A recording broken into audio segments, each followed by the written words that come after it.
What's up everyone, welcome to another video.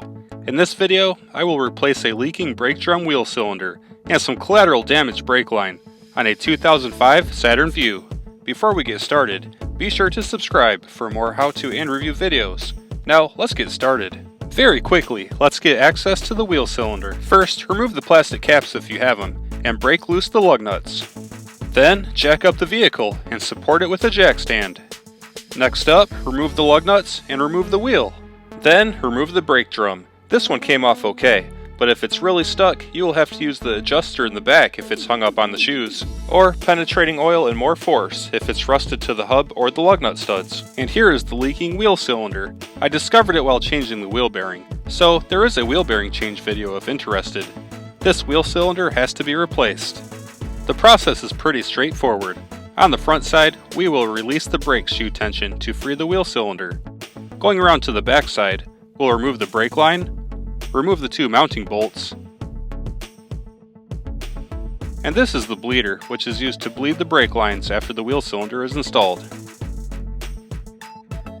And here's the new wheel cylinder. Nice and shiny. Again, here's the brake line, the two mounting bolts, and the brake bleeder valve. Now, let's get to work. First, use some pliers to remove this spring, which will release the brake shoe tension.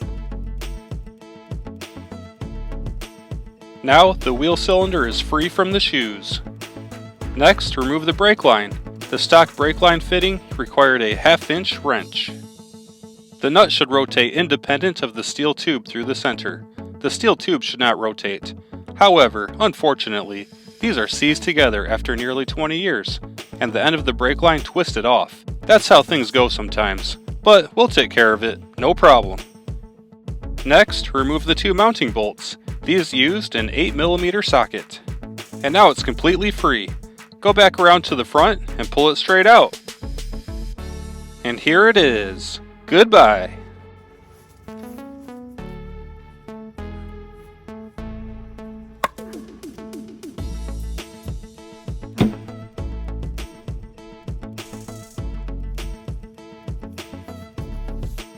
The next step would be to insert the new wheel cylinder, but first we're quickly going to replace this broken brake line. I'll disconnect the other end and remove it. So this needs to be replaced. I'll go to the store and get some more steel brake line. I ended up getting a pre-made section with the fittings and flares already present. It just needs to be formed. These pre-made pieces jump from 8 inches long to 12 inches long. I needed about 10. I went with 12 inches to ensure that it will reach, and I'll just have to add some length to a couple spots to take up the extra length. Now let's form it to the same shape, with the ends in the same positions. Now let's install the new brake line. It goes from here to here. First, I located it into position. Everything is right where it needs to be. Then I got this end started. And the other end is ready for us to install the wheel cylinder, so let's get back to it. And here is the new wheel cylinder.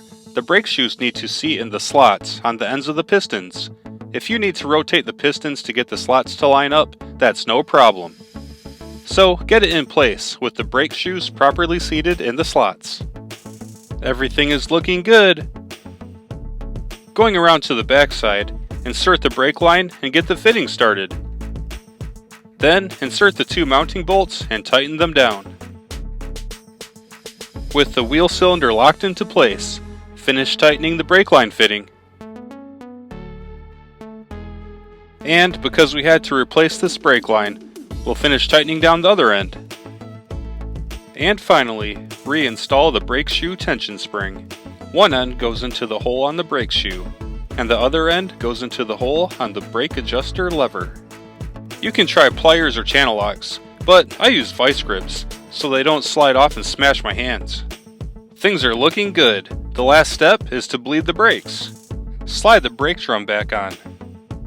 Then install a couple lug nuts to secure it in place. We are leaving the wheel off, so we have lots of room to work.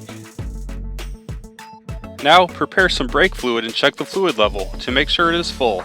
It is very important to keep it full during this process. You cannot allow it to empty and suck in air. This one is still full. Next, you will need a helper to push the brake pedal in and hold it in. It's great if your helper is a person, but you can get by alone. Today, my helper is this 2x4. Just wedge it against the seat to hold the pedal down. When the pedal is pressed in, it'll pressurize the brake lines. With the pedal pressed in, open the bleeder valve. This will eject the pressurized fluid in the brake line. Then close it. Notice that no fluid came out. That's because the air in the new brake line and the wheel cylinder was pushed out with this first pass, which is exactly what was desired. Release the pedal to suck in new fluid from the reservoir. Check the reservoir and add fluid if needed. Do not let it run empty. Now repeat the process. Push the pedal down and hold it down. Open the bleeder valve, releasing the pressurized contents. Then close it. Release the brakes.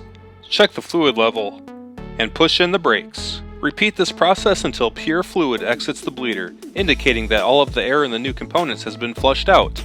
You do not really need to check the fluid with every brake pump, but definitely keep an eye on it and don't let it run out. If air gets in, you will have to bleed the entire system, not just the new components at the wheel. Once the air is pumped out, button up the bleeder. Get rid of your helper. Top off the fluid, and you are all set. Then reinstall the wheel. First, I get the lug nuts hand tight. Then remove the jack stand and lower the vehicle until the tire is just touching the ground to prevent it from rotating. Tighten all the lug nuts to 100 foot-pounds in a star pattern. Then finish lowering the vehicle and the job is complete. So that wraps up this project. I hope you found this helpful. As always, thanks for watching. Subscribe for more how-to and review videos. Drop any comments below, and I'll see you in the next video.